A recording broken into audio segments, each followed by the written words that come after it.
Some motivation for you.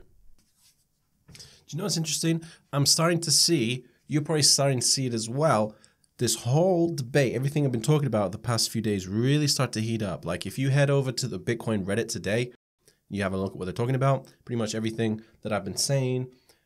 The no 2x camp is getting very loud, and it's only going to get louder as we approach November. Believe me, this is going to be all anyone's talking about. I'm going to finish it today. I feel like after today, I will have put my hat into the ring, left it all out there. My opinions are said and done, and we can move on with our lives. I'm going to wrap up everything. I'm going to try to, at least. If you can imagine the worst and most prejudiced, most exclusive consensus change in Bitcoin history, this is it. A back room filled with a bunch of industry insiders. And this is why you're getting people calling it corporate takeover. Big businesses, big miners. Them implementing consensus change when there was no Bitcoin core developers. Core developers are really important because essentially anyone can join core developers as long as they've shown skill. But these guys are the guys we have to thank for 100% uptime on the Bitcoin network. Some of these guys have been here since the very beginning when Satoshi was still on the scene. So currently, most of the network trusts core developers, and for good reason, and the 2x hard fork is attempting to get rid of them. Because we run Bitcoin core software on the network, most of the nodes. The 2x hard fork is going to use different. Essentially, they're trying to fire the core developers. Everything about the scaling debate has nothing to do with scaling and everything about control. If there is one takeaway from everything I've been saying over the past few days, that would be it. It's been a week of a lot of learning, a lot of eye-opening stuff. Not a lot of it good, but necessary. Anyway, here's a post that I wish I'd saw a few days ago. It's number one comment on the Bitcoin Reddit. Too long didn't read version is scaling debates are not about scaling and everything about control. Link down below. So do Bitcoin core developers not want to raise the block size limit? So are the core developers actually against raising the block size? I don't think so. Essentially, the block size limit isn't a problem for Bitcoin, not when it's not under attack, a spam attack. If you go and check the mempool right now, you will see that people can still get their transactions into the next block majority of the time. So there isn't actually an extreme need for it. They're working on layer 2 solutions and have made great progress since SegWit has been implemented, which wasn't that long ago. And to be honest, I think the only reason we have SegWit, even though the big miners were trying to block its implementation, is because they were threatened by the user-activated soft fork, and now they're trying to save face with this proposal. This is why people are saying that this is the worst attack Bitcoin has had yet. There are likely going to be more, there are likely going to be worse, but the thing is, Bitcoin being mathematical brilliance in terms of sending money elsewhere is probably not enough for it to be the world reserve currency. It has to be censorship resistant. It has to be. Okay, enough devil's advocating. Let me be real. Should you care about politics? Maybe you don't care. All we want is the fiat valuation to go up and we'll pick whatever wins because that's all we want. More fiat. And I get that attitude. I truly do. Let the network be forked. It just means more money, right? And I think that's prevalent, actually. I think that majority of people would just rather that, not have to worry about the politics, as long as the money keeps going up. For me, I actually don't see a divide between the two, the politics and the value. A little while ago, I said I wanted the 2x hard fork to go through because we reached consensus and that I wanted to be able to reach consensus for further scaling agreements. I admit I was pretty naive. Everything I've learned this week has really opened my eyes. And I understand now, that's a big fish, that it wasn't truly consensus. And, you know, I'm starting to think that potentially the best thing for Bitcoin's future is the incentivizing of people to run their own node. This could be achieved through some sort of proof of processing, a proof of storage, some sort of medium like that so you could collect fees. All right, that's it. That's it. I'm over. I'm done.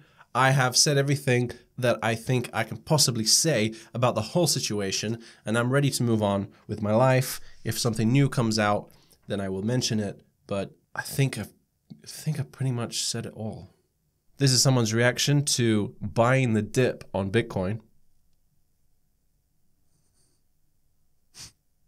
Litecoin to implement a privacy feature known as confidential transactions, or CT for short. They want to get closer to Monero. I don't think it's the same type of privacy method that they're going to use, but it doesn't surprise me that Litecoin would attempt to do something new, because essentially they know, Charlie Lee knows, if Bitcoin can get the Lightning Network working, then who has needs for Litecoin? So they have to adapt. They have to be the testing bed for the new things. Right now, it's not exactly new. I bet they wish they put it in years ago. It was proposed firstly in 2014. You know, would they have taken more of Monero's market cap had they already had a privacy feature implemented? I'm pretty sure they would. But this begs the question, do you need a privacy feature? So I talked about this before, but let me clarify my position. So currently on the Bitcoin blockchain, everything that people do is broadcast, it's open, it's transparent, it's on the blockchain. That does not mean that the government knows who each public key belongs to personally. I mean, I think they're getting better at it, but like if I was to create a new private key today, would they instantly know it belongs to me? I don't think so. I mean, if they did, why would the IRS take Coinbase to court about trying to get customer information if they could already see it on the blockchain? But yeah, privacy is important. More privacy, absolutely. Bitcoin will likely implement some form of increased privacy through coin mixing eventually at some point. So it's nice. I don't know how critical it is, but yeah, it's nice to have, definitely. Having a look at the market, we can see some pretty stable motion going on with Bitcoin. I like this. Look at this 7-day graph. Boop, boop, boop. I much prefer to see steady, organic, real growth than unsustainable spikes. I may be alone in that. Maybe you love the spikes, but maybe I'm getting old. So what is going on with NEO? Was it not listed on an exchange today in Korea? What have they thought about it? It's still at $30. So it was meant to go on to CoinNest today, if I'm not mistaken, but I don't see it here. Maybe it's because they haven't been added yet. Maybe there's still a few more hours to go. Things are a little bit quiet for the moment. Calm before the storm? Everything else, pretty much business as usual, although EOS is taking off a little bit. It was at around 50 cents, up to 77. If you're ever looking to buy some EOS Scan will allow you to check what the next pool. Remember, the ICO is going on for 1 year. Every day there is more EOS hitting the markets. You can see what the current pool is going for. Remember that within the last period, the last few hours, well, the last hour, the price will spike. But for now, like for example, this pool right now that will last for another 16 hours, each EOS token is going for 3 cents. If you were to ask me my opinions about EOS, I mean, it's got a good developer, definitely. The project is very solid, but it's a tough one, it is. See, the claim to fame for EOS is scaling. I don't know if that's enough though. Not when Ethereum has all this scaling coming up. You've heard Raiden, Plasma, look into these things. They're really going to solve scaling on Ethereum too. So is that enough? I don't know. I really don't know. I mean, like I can definitely see this being a lot more in a year's time, but I can say the same for Ethereum. And the main reason that for me, I'm not super excited about EOS is the Ethereum Enterprise Alliance. So the main thing that gives coins value, at least when we're talking about altcoins, is people using it, is use cases, is businesses support. Nothing has the support that Ethereum does. How many members of the Ethereum Enterprise Alliance?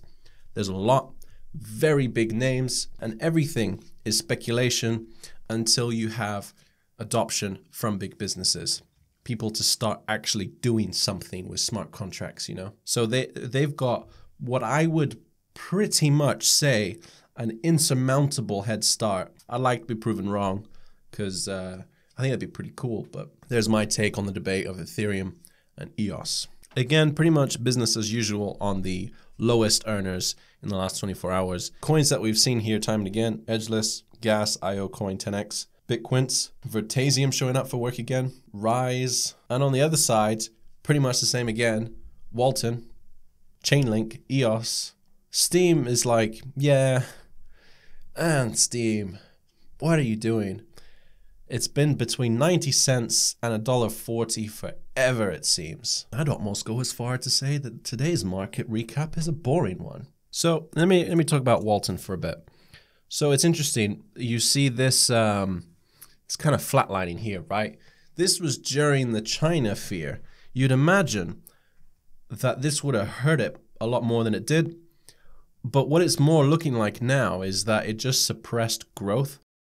And now we're really seeing it take off after the China fears are dying down. So very briefly, Walton is an RFID blockchain project. What is RFID? I don't know. Let's ask Google. It's a radio frequency identification. Uses electromagnets fields to automatically identify and track tags attached to objects. Project of Walton has earned, apparently, some government awards, yada yada. Does that mean it should be valued at $155 million? Probably not, but let's be realistic. This is crypto land. Everything half decent's worth hundreds of millions. Like, why not? We're all rich, right? Besides, I don't think people should be upset when they see an okay company idea valued at hundreds of millions. This is a Goldilocks scenario. It's not actually real. This is a market cap. That means if every coin in existence was sold for top dollar, theoretically, yeah, 155 million, you would never sell every coin in existence for top dollar. You would barely get anywhere trying to sell at top dollar. It would immediately start to come down with enough people selling. But I digress. It's an ERC20 token, so it's a Ethereum-based blockchain token. They plan to migrate to their own blockchain. I'm not sure how they're going to do that. There could be some sort of exchange between the old and the new coin. I hope they do a rebrand, right? Who names their coin Walton? But there's definitely some FOMO going on right now. Should you wait for a pullback? So people are excited about a Korean exchange, which is due to list next month, apparently. A new website coming, a new wallet. I think the FOMO is strong with this one. The force is strong with this one. The head of the Security Exchange Commission is concerned about ICO pump and dumps. Just look at that face. That is the face of a man who is concerned. Do you know what? I am as well.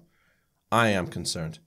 For example, the CEO of Paragon Coin, it was recently discovered. I don't know if I'm going to be able to find this. She was basically dancing like a stripper in a music video, a really bad rapping music video. Let me see if I can find this for you guys. This is the one. It doesn't fill me with a lot of confidence. I'll leave a link to this if you want down below. I wouldn't really recommend though. But yeah, she's likely raised $100 million. It's absolutely ridiculous. I thought this was interesting, so I went to bitcoin.com, Roger Ver's website, and I saw this post: Bitcoin Cash gains more infrastructure in the midst of Segwit 2x drama. I was like, oh, really? Oh. So this week, the Bitcoin Cash ecosystem is seeing further infrastructure growth as wallet providers, merchants, and exchanges continue to announce Bitcoin Cash support. The entire Bitcoin Cash network is seeing improvements every day. While the legacy chain, right, old version of Bitcoin, you remember that old one, yeah? Remember that old one that everyone still uses and is the number one? Yeah, that legacy chain. And Segwit 2x supporters argue relentlessly, and it has a link. Let's click that. Why are they arguing relentlessly? Yeah, that does look chaotic. I mean, biased article is biased. I just thought they'd be a little bit more subtle about it, you know? Just a little bit more subtlety, guys. I'm not an idiot. Don't treat me like one. I'm offended. I'm genuinely offended. Go away. I'm gonna go to sleep. It's 5 past midnight here, and I'm up talking to myself about Bitcoin, politics, again. I appreciate your time. I do appreciate you listening to me ramble on about things. Thank you. Thank you for the people that click on my video instantly and give it a like. That's pretty cool. Thank you. And I'll see you in the next one.